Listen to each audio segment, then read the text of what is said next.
for Rona, Tony. I'm really surprised that we haven't seen too much of the Rona because she got a few buffs in this update, and I feel like she wasn't that far out of the meta beforehand, and so I think with these buffs, a couple of players that were fringe Rona players, I think would really be able to bring her back into the meta in a big way. It's going to be Glaive locked in here, but I mean, I could talk about Rona a long time. I kind of want to. I don't think she's going to be picked here, so I'll leave the topic for another time. But Glaive going to be locked on in. Adagio to round that out. A pretty decent composition. You've got Adagio to make people a little bit tankier. And actually, so one thing that gets overlooked a lot there is the Adagio flicker is actually really strong because you can almost guarantee that you get that gift of fire onto as many enemies as possible without them even knowing that it's going to happen. So it's a really neat little combo you can set up there. But now for the side of Historic, what do they want to round out their composition? They're going to grab the Arden. I'm very surprised Arden actually went this far into the draft before getting picked. Yeah, I mean, very, very late pickup of the Arden, but they're going to be able to lock him in the end. I guess when Flicker was picked so early on the other side, you're a little bit safer to go for that very late on into the draft. But let's take a look at our rosters. Jumping on into this game, start off by talking about Divine Vendetta. You'll know some of these names. It's X-Dragon, Aristocratic, Foskis, the Joker, and Ghost 83. Yeah. And over on the other side of the rise is going to be Historic Esports. If you watch the play-ins, you already know them. It is Ostromaseru, Le Pacifisto, Mr. Raufai, Siyun, and Electro. And once again, Siyun is the guy you really want to be keeping your eyes on in this game. Ostromaseru, definitely a bit of a mouthful. Let's say that sometimes fast, but definitely a team that I'm excited to see how they're going to match up against some of these more old school names in Vainglory. Divine Vendetta, they've been around the block, and Historic now have their opportunity to really prove themselves here in the VPL. Yeah, and you mentioned been around. You got Divine Vendetta has been a very strong team. They certainly have. We're going to jump on into our first game of the day. It's time to pass it over to FlashX and Humanist. What's up, everybody? Welcome to the game. My name's Humanist. I'm joined by the one and only FlashX, and we have an incredible series to kick the day off here. Divine Vendetta going up against Historic Esports. Flash, how you doing, man? I am doing pretty well. Excited to be here. Divine Vendetta, some familiar faces on that side. Historic Esports, some newcomers. I like what they've done with their draft here, though. You're liking this draft? Because I mean, it's not that I don't like it. I was just looking at Divine Vendetta and I was like, man, that is solid. Yeah, don't get me wrong. Divine Vendetta's draft is very strong. They're looking to get aggressive early. Yeah, they definitely get in there, get aggressive, but forced out. Historic Esports, I like that they group up, and this is a really tight movement. I mean, they're almost stacked on top of each other. They'll contest over here for the. It's not even a contest. They'll just take that healing tree into waste. Suddenly, Historic Esports flexing. Historic Esports understands how tanky their composition is, and that's going to be really hard for Divine Vendetta to try and deal with here so early on. Divine Vendetta is going to have to play on the back foot just a little bit while they allow their composition to scale. Yeah, I mean, now that you mention it, honestly, that is really a thick front line to get through.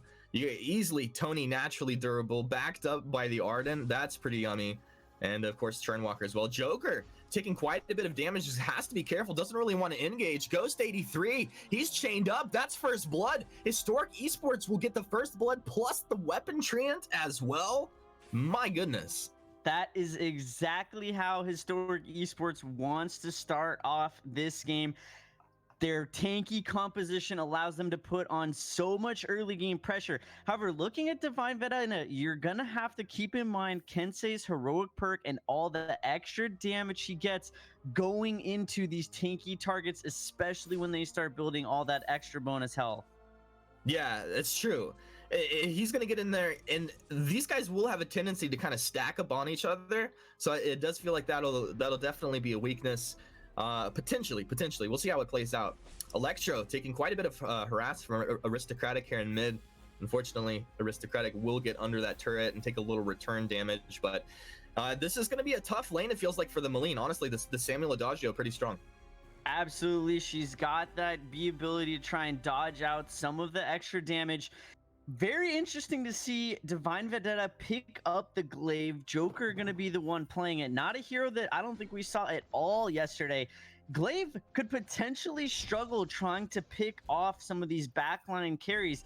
Maline can go invulnerable. Sky can just Surrey strike back into safety. It's going to be really interesting to see how effective he can make those afterburns work.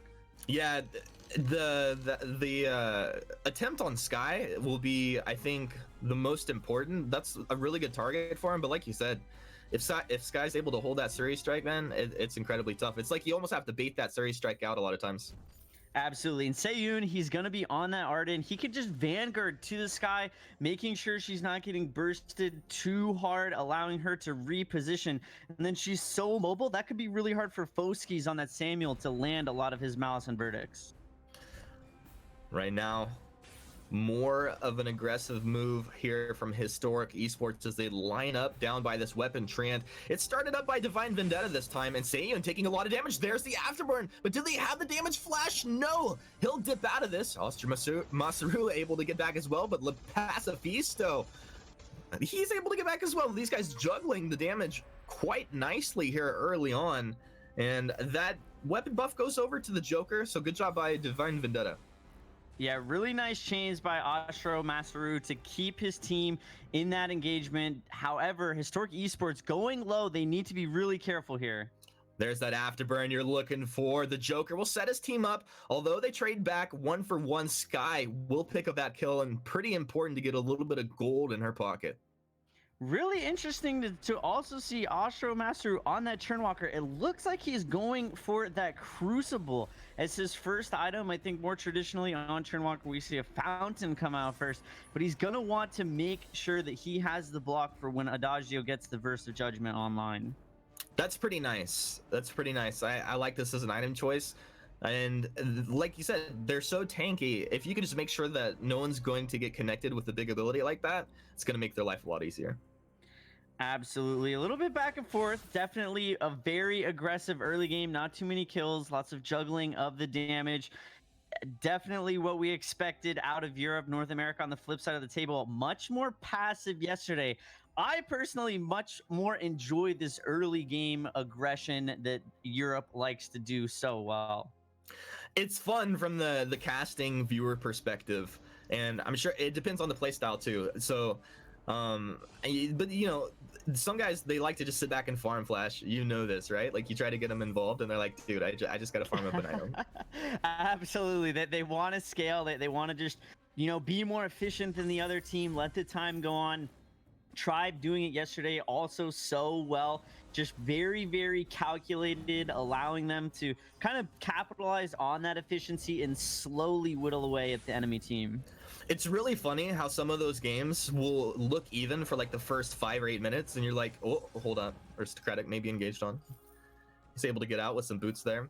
But some of those games actually look even, you know, for that first few minutes until the team actually decides to fight, and then they're just like diving your base turret, and all of a sudden the game's over.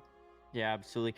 I really like Historic Esports rotations right now. They're doing a great job grouping up. Normally that's something that we see out of these top level teams. These are not names that I've heard of, but they are executing very well. Crystal buff goes over to Divine Vendetta. A nice afterburn in. They're going to take Churnwalker down first. Now looking for more. Caught up in the choke point, taking a whole load of damage. That'll be 2 kills for Divine Vendetta, plus the buff. A very successful invade. Just as we give them the accolades, they drop the Curse them, my man. Exactly. Churnwalker, unfortunately, if Churnwalker could have stayed alive there and he wasn't the first target to go down, I actually think that fight goes in the favor of Historic Esports. But because Divine Vendetta was able to execute him so quickly, that was essential. And then winning that team fight, they pick up the Ghost Wing on the back of it. And now this is Divine Vendetta's moment to really get aggressive and start to put the pressure on Historic Esports. An opening to apply some serious pressure here. We'll see if they can capitalize on it. They're back to their own Crystal Treant right now. Historic Esports maybe thought about making something happen, not going to. Down in bottom though, that will be a nice turret take as the Joker and X-Dragon able to couple up on that. That Ghost Wing buff allowing them to deal that extra damage, dropping it down really quickly. Foskis and Aristocratic putting a little bit of pressure on this mid lane, definitely back and forth. 3K, 2.5, 3K gold lead, nothing that Historic Esports can't come back from, but because their composition is very early game oriented, things are starting to look a little bit grim for them. 3-2, 8 minutes in. Small significant net worth advantage over to Divine Vendetta. These guys in a great spot right now. We see a little bit of pressure coming out in top, but Flicker doing a nice job to hold this lane here, and we'll see where this rotation will take Mr. Ralphie and Le Pacifisto. Maybe up into their jungle, maybe they continue to just hang out in lane. Yeah, with these new spawn timers on the map now for all of the jungle camps, Divine Vendetta very aware of the fact that the Crystal Treant for the side of Historic Esports is going to be spawning. They're going to take it immediately and look to get aggressive in the mid lane. Oh, Mooncloak into the Afterburn. I like that a lot. Malice and Verdict almost takes Churnwalker down behind his own turret. They'll pop that Crucible as they retreat under the safety of that turret there. Le Pacifisto, the healthiest member of Historic Esports here around mid. And what is Seiyun doing? Seiyun really spending a lot of time and resources down in this bottom lane. Yeah, with how much utility Arden provides to his team, he's one of the heroes that you actually need to have in those team fights, helping keeping your allies alive. He does have the Storm Crown, so he thought about putting some damage on the turret, but Kensei, he's going to go in with that weapon buff. Yeah, so this doesn't feel too good from my perspective. He doesn't get much damage down on that turret, and honestly, having maybe it's like you stay down there if you don't have Gauntlet, you don't have that team fight utility, but a nice rotation there could have been pretty sweet for Historic Esports.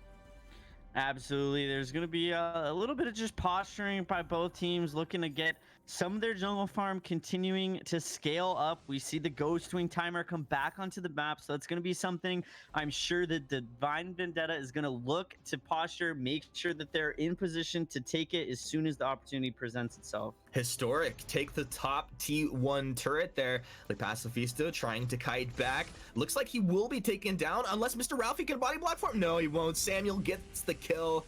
I don't think they go under turret for more, but a nice rotation from Divine Vendetta to collapse up into top after that turret falls. I wonder if these guys do hang around, look to just apply pressure. I mean, this is the Adagio Samuel combo, so yeah, they probably hang here, see if Flicker can set anything up. A nice Binding Light root there, but the body block from Ostroma Saru. He goes back deep with a Trespass here. Turret's still gonna fall, and that's gonna be an ult on cooldown. Yeah, I think he realized that his turret was going to go down. He just wanted to trespass out of there, making sure he's not giving up another kill.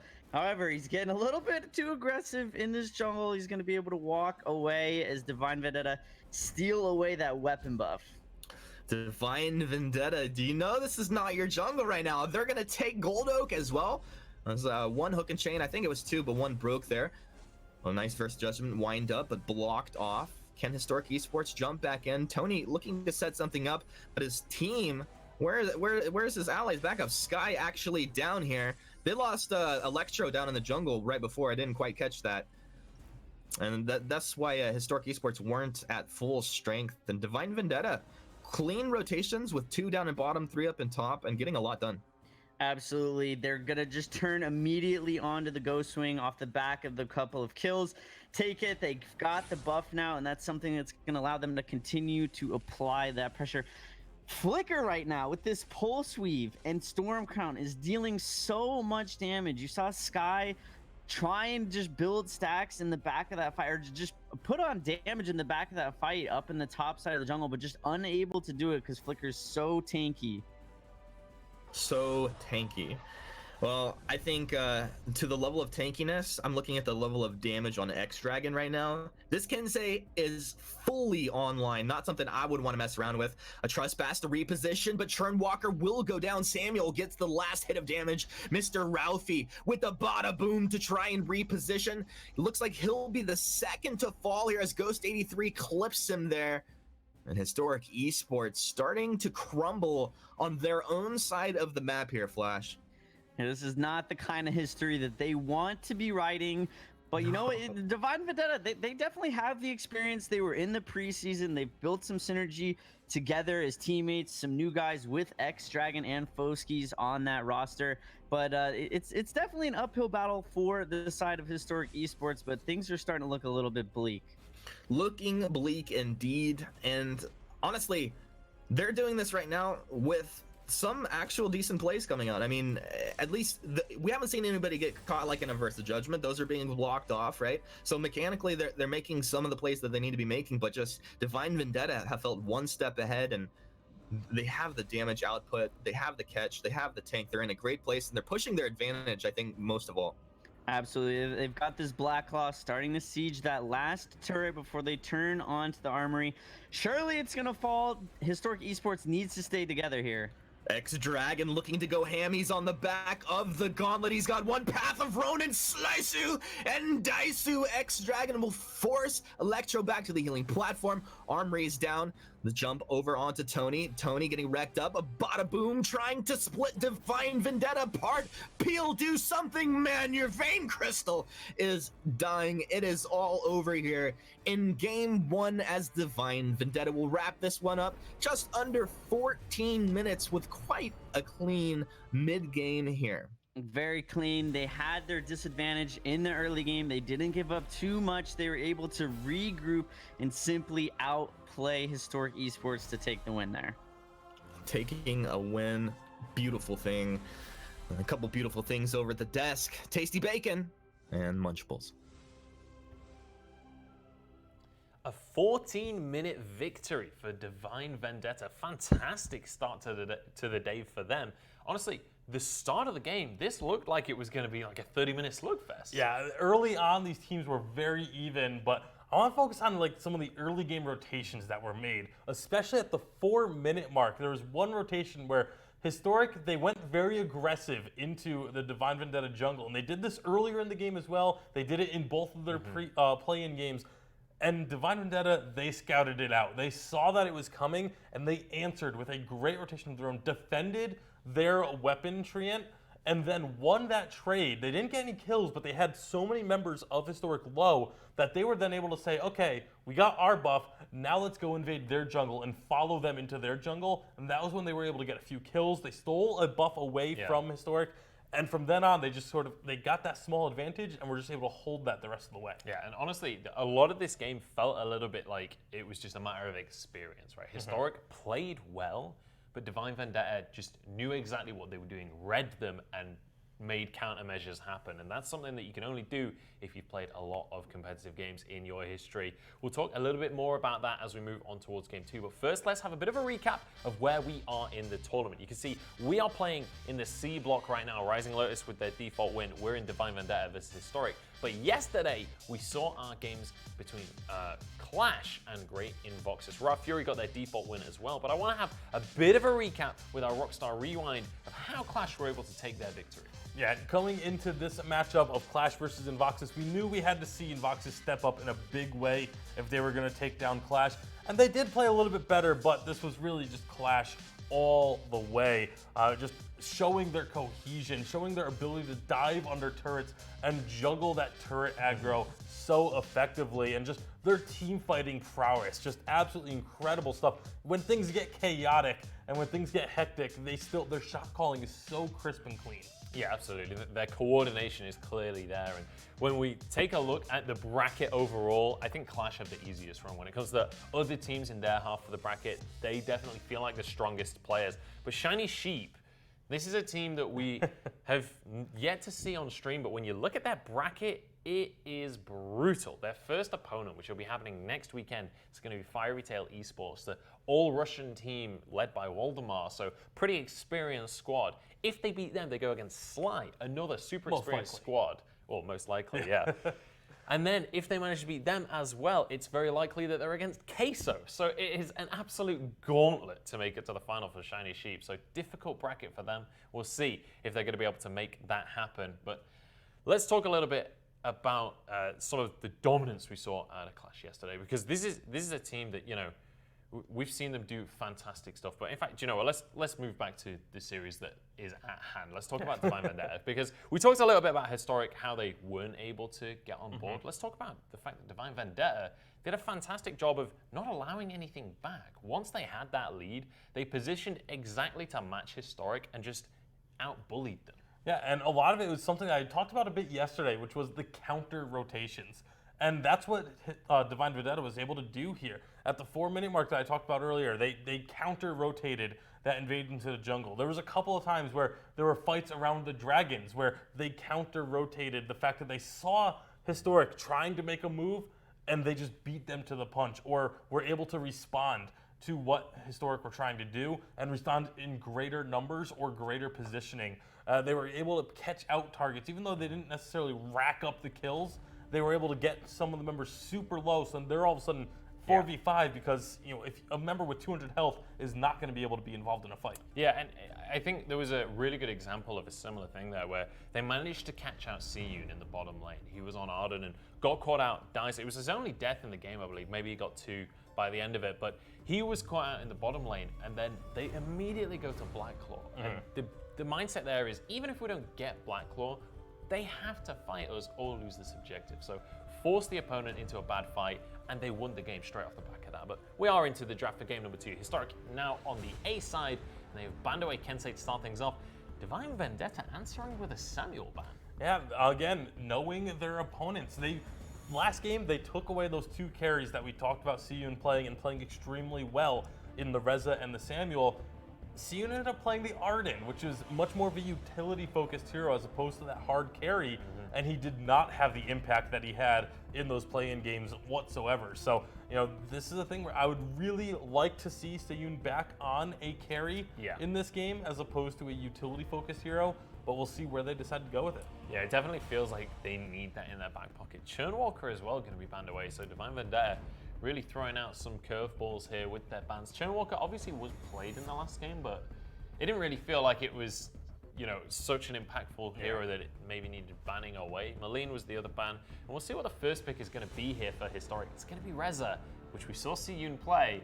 We saw him play it damn well. Yeah, we did see him absolutely dominate with the Reza, but it's going to be the Fortress getting answered. Again, one of those heroes that we see a lot of teams push for early and try and pick up into their composition because it's very easy to build a composition around a Fortress. He kind of fits into just about anything.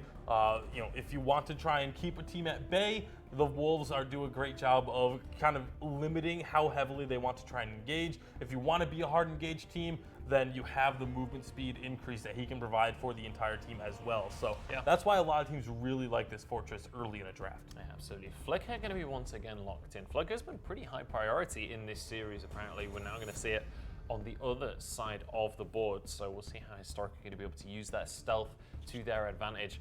I'm curious what direction they go with the draft here, whether they try and lock in something. All right, they're going to go straight for a carry. So Electro are going to be grabbing that Celeste. They don't have much weapon power on their side right now, but they have a lot of damage when it comes to CP. Yeah, and there's plenty of options still available for weapon power damage left. I mean, Arden could have been one. Tony is still up. Can we talk about the fact that Kinetic has made it this entire way through the draft? Like, she is terrifying. I don't really know why nobody is wanting to pick up Kinetic. That is a very, very good point. She seems like outright the best. And also, Gwen was picked up when Kinetic was open. Gwen is good. Don't get me wrong, but Kinetic is it must come down to just comfort on the hero. I mean, if she's banned maybe all the time, you don't get to play her as much, maybe, I guess. To an extent. So I agree. Hero comfort is important, but when it comes to weapon power carries, I think it's less important, especially if it's auto attack based. Like, yes, your ult is different. Yes, your abilities are slightly different, but the majority of your damage comes from auto attacks. It comes from stutter stepping. So there is a bit of difference, but I think between weapon power carries, you go with the strongest one. Just trying to play devil's advocate. No, I don't know. I know. I don't really understand why Kinetic isn't getting picked up here either. It seems like it should be a no-brainer, but it hasn't gotten picked up at all. So Kinetic sneaking on through. I like that we've got a Baptiste in the game, though. But for you guys that are a bit newer to VPL, let me explain how this tournament is going to be playing out over the next few weeks. We are currently in the round of 16. These teams are fighting to make their way into the quarter-final. And by the end of our 5th week, we will have our winner declared in both Europe and in North America. And also, we're playing for a whole bunch of money. That was our PokerGo format, and this is our Dollar Shave Club prize pool. $5,000 on the line for each region. Yeah, $3,000 is going to go to each team that finishes first in their respective regions. And, I mean, that's a good amount of money to be playing for. But it's also about the pride and the honor, the distinction of being the #1 team in your region in all of Vainglory 5v5. Absolutely. Well, I'm excited to get on into this game. I'm curious to see how Batiste is going to do in this one. We don't get to see him very much. I'm curious to see how he's going to build. Yeah, because I want to see Crystal Batiste come back in. Weapon Batiste has been kind of controlling. I feel like it's going to be a Weapon Batiste just because they already have the Celeste and Reza, but we'll see. We will have to see. It's about time we jump on into this game, though. It's game number 2 between Divine Vendetta and Historic Esports. We'll see if Divine Vendetta can push this to a 2-0. I'm going to pass it to Humanist and Flash X. Ladies and gentlemen, we are on the rise. My name is Humanist. I'm joined once again by Flash X. We're in game 2 with Historic Esports taking on Divine Vendetta. Divine Vendetta up 1-0 here in this best of 3. And Flash, we got 2 teams starting off with Dragon Blood contracts. This is actually really interesting. Not just the Dragon Blood contracts, but going back to the draft itself. You had both Anka and Kinetic make it all the way through the draft, neither picked nor banned. So I find that very interesting. This draft this time around felt very targeted. Lots of target bans. The Samuel, the Churnwalker, Maline being taken out, the Kensei being taken out of the picture.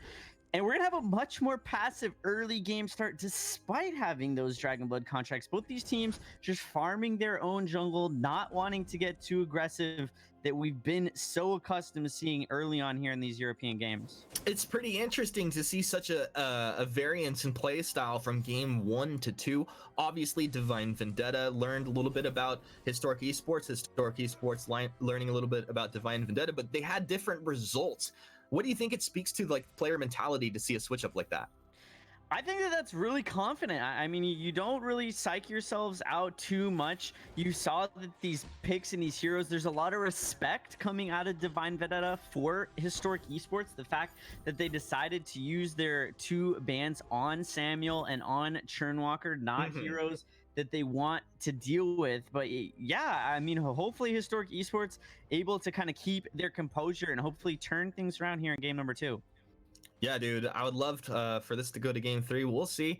Historic Esports, I thought their early game looked quite strong. It was where it kind of stalled out in that late early game into the early mid game. On Divine Vendetta able to capitalize on that. As far as openings in this game, do you think this is a game where they could farm for a couple more minutes? Do we see aggression turned up here? I think that with these backline mages in Celeste for Divine Vendetta and Varia for Historic Esports, or excuse me, flipped around, but I think that both of these teams are going to want to just sit back and scale up, let their mages get stacked a little bit. Seiyun on this Reza in the top lane is going to want to pick up his Aftershock, but I'm very surprised that considering we saw the Fortress and the Flicker start with Dragon Blood contracts, that we haven't seen them be more aggressive. Yeah, that's actually kind of interesting. And maybe just using it more of just like a local tool as opposed to just trying to make stuff happen across the map. But that does kind of signal to me that at least maybe here in the next few minutes, as they get like a level or 2 more, they might try to make those kind of plays happen. Gwen had some changes here in the last update, right? Yes, she did. A little bit of in my opinion, a buff. Her skedaddle giving her just an absolutely massive amount of speed boost now that she's really going to be able to use to maneuver in and out of team fights very effectively. I think that when Flicker tries to go on her, she's going to do very well at getting out of it. Yeah, that feels really great against the Flicker. And they actually had dropped down here into mid where Aristocratic was in a 3 versus 1 situation, no joke. And he tried to take that Crystal Chain. It took a lot of damage, but his teammates will bail him out. Down in bottom lane, Le Pacifisto jumping in. He had to pop that healing flask because he was in quite a bit of danger. Ghost 83 zoning Foskis down there with the jump. Stormforged Spear is going to slap Mr. Ralphie. I don't think they chase him down, but he's definitely going to have to lick his wounds there. Absolutely. He's Batiste, though. He'll be able to just last hit, get some auto attacks in, heal up very, very quickly. And Arden not going to be one of those heroes that's going to be able to apply too much pressure back onto the side of Historic Esports. Yeah, definitely not in that 2 versus 1 situation down there. Flash, I was looking at in like the mindset of this Finn. There's a couple of heroes actually I don't like to play Finn against people that can easily escape when you pull them in. Blackfeather is definitely one of them. Lesser so would be the Reza, but definitely that takes like one hero off the map as far as you're looking at engages. Absolutely. Finn is just going to be there, giving his team as much fortified health as possible. Hopefully, doing a lot of body blocking, just standing in front of the Batiste, making sure he's not getting off too many big bad mojos. And I actually think this is going to be a very much an uphill battle for the Batiste because he's also going to have to play with Fortress on the back of that as well. Historic Esports with a little bit of aggression here. That's the weapon trait that will be contested. Folskis makes the move over. The Joker marks Le Pacifisto. They focus Le Pacifisto down. The Vanguard comes into X-Dragon, and Ostermasaru's forced back Divine Vendetta. Very clean rotation. That was actually pretty nice to watch. Absolutely. Historic Esports had the upper hand at the start of that, but Divine Vendetta rotating very well to support themselves as teammates, making sure they're securing that weapon buff, and now going to look for a counter invade to the side of Historic Esports. Oh, Seiyun committed his mind, body, and soul flash for that Crystal Treant, and he will pay with his life. Very much unfortunate. We see the Reza pick up his Aftershock. That's going to be a really nice power spike for him. He's going to need to try and find some of these engages onto the squishier targets like the Gwen, like the Varia, and try and find some picks here in the early game. Well, speaking of Gwen, X-Dragon's up on top with Joker. They are onto the turret, and this should be a turret take. Yeah, as soon as the wave gets here. Maybe they're in danger, though. Seiyun with that Aftershock could look to make the jump. I don't know if they turn this around. Do they have ult? They have Aces High. They turn around with the Aces High, but Seiyun, he gets one. X-Dragon moves in. Yeah, he gets that one. So it's traded 1 for 1. A little bit predictable in that situation, but Reza committing for the kill. Not bad. His turret was already gone, so he didn't have too much to lose. Unfortunately, he's just going to miss a couple of last hits, but he needs to try and find those trades without giving up his own life in the process. Well, he will respawn, make his way back onto the map. Now that that first turret's down, does he continue to apply pressure there, or do you see him moving across the map trying to look for some picks? I think that now that his wave can push closer to his own turret, he needs to try and rotate and find some of these early game picks. He doesn't want to just become stagnant and sit up there and farm, which a lot of top laners like to do. Because Reza he needs to apply a lot of his early game burst damage as best that he can. Otherwise, he's just going to end up fall off once some of these backline carries pick up what I would imagine would be a slumbering husk to mitigate a lot of that burst damage.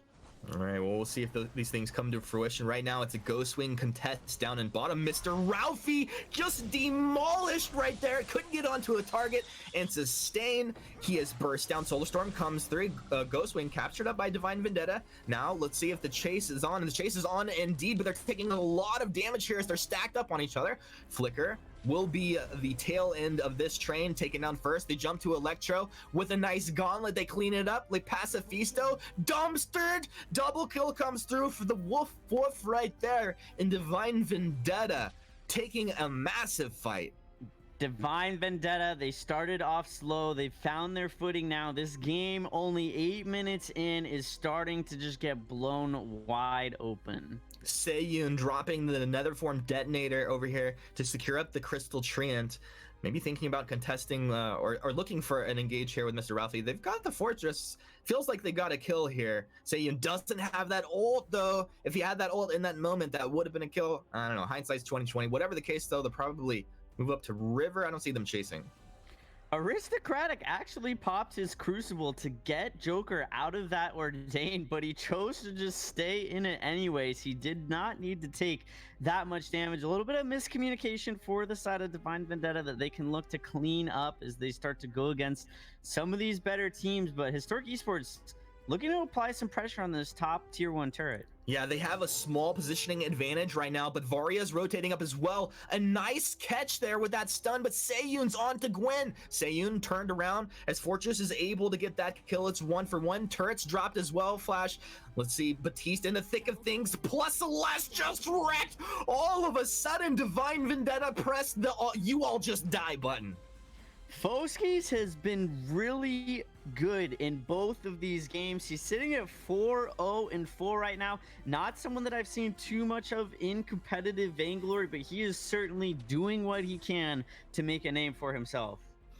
Dude, that was really clean. And this Divine Vendetta squad, Like, sure, their first couple minutes of both games was not like super impressive, but they were doing their job. And when they choose to turn it up and make a play, they just make it happen. Mr. Ralphie, good night, sweet prince. Not where you want to be. You probably can't predict that the entirety of the enemy team is going to be waiting in the brush right there. But yeah, Historic Esports needs to try to regain some of this map control, get some vision right now, because currently they do not have a lot of scout cams sitting on the map. The Pacifisto is going to be in a 3 versus 1 situation. Rose offensive. 534 damage on the Stormforged Spear. He'll go down. Up towards the top crystal tree. We have an engage as well. Turned around with the Heliogenesis to get the double kill. Electro, Ostermasaru, and Seiyun able to thwart the aggressive maneuver into their jungle. Yeah, Aristocratic and X-Dragon feel a little bit overly confident there. A 2v4 is not the kind of engagement that you want to take when you're ahead. That is the kind of play that throws are made of. And now Ghost here in this bottom lane also being engaged upon. Being engaged upon, but it doesn't feel too threatening right now. I mean, Mr. Ralphie, I'm looking at his items, Le Pacifisto. These guys don't have anything really complete here. Yeah, they don't have too much damage, and then Arden additionally is so tanky that it's hard to do a bunch of damage, but with that Storm Crown, they are going to look to just absolutely melt this Ghost Wing down. Ghost Wing melting down as Flash describes, and Ghost Wing taken up here. So 13-4, 11.5 minutes in, 10k net worth advantage, Divine Vendetta looking good. I'm sure they're feeling good. Absolutely. Varia sitting on the double buff. Finding Reza, he's going to be able to just dash away, but Divine Vendetta, they're out for blood. Okay, Flicker trying to tank up a little bit of this damage that's firing out here. Pretty devastating amounts of damage. Stormforged Spear, 850 damage. The pull will not connect. That would have been a dead Celeste, and that was probably a pucker up moment. Absolutely. 850 damage coming out of that Stormforged Spear. If you can land some of those in the middle of a team fight, Celeste is going to be completely negated in terms of her effectiveness. It's devastating, dude. Oh my goodness. That is like, when you're doing that kind of damage, it feels great. When you're taking that kind of damage, that is a real feels bad, man. Le Pacifisto looks like he'll be able to escape with the help of Mr. Ralphie here. They probably let this turret go. Do you think they mounted defense? If you're on Historic Esports right now, you need to be looking and creating your own opportunities. I think that if you see Divine and Vendetta, try to look for a push bottom lane. Maybe even try to go for a Black Claw capture, push out the mid and the top lanes, and just try and look for a little bit of a trade there. But right now, there are not a lot of options if you are Historic Esports. The Black Feather over here has completed his breaking point, so I don't know. I know it's saying a lot, but maybe if he can survive through, get a couple breaking point stacks, they can actually start to apply some more damage here. But with not much defense, it feels like he's just gonna get blown up. And Historic Esports trying to come over to contest this Black Claw, but they're gonna have to really tighten things up if they're gonna try to contest it all. In fact, it looks like they've made the call to just shove lanes. Yeah, just give it up. Maybe Celeste looks for a Solar Storm to try and steal. Not today, though. They're going to need to defend this. This is going to be a really big push coming out of the Divine Vendetta. Both Varia and Gwen, their damage-dealing backline carries have the buffs. That's something that Historic Esports is going to be really careful of. Divine Vendetta, Blacklaw not even at that first turret or barely getting there, just demolishing that tier 2 turret. There is a tier 2 there? My goodness. Could barely even, I think I blinked right there. Seiyun over the wall. A nice efficient Netherform detonator. He'll reposition backwards, but they've lost Mr. Ralphie. He can't stay on the front side. He can't stand forward and apply damage. He melts down. Blacklaw stays on the turret while Divine Vendetta jump forward. Little Stormforged Spear love there from Boskies. They're up 15-4. They're into the base. Divine Vendetta, let's see how they want to play this out. Anvil's Hammer will drop here. Historic Esports in fighting shape. They have a respawn on Mr. Ralphie in a couple seconds. They can't afford to lose. Seiyun, he's down. X-Dragon won't fall. And it looks like Divine Vendetta will be cleaning up game 2 here quite shortly. Indeed, it's just a matter of time. Game 1 and 2, incredibly clean. Divine Vendetta looking super strong. GG, well played, Divine Vendetta. I'm not sure if it was more misplay on the side of Historic Esports, but as of right now, I think Divine Vendetta has the cleanest Blacklaw pushes we have seen out of any team. Max efficiency in the rhythm, looking good, man. And with that, Flash, great cast for this series. We'll go ahead and send it back over to the analyst desk.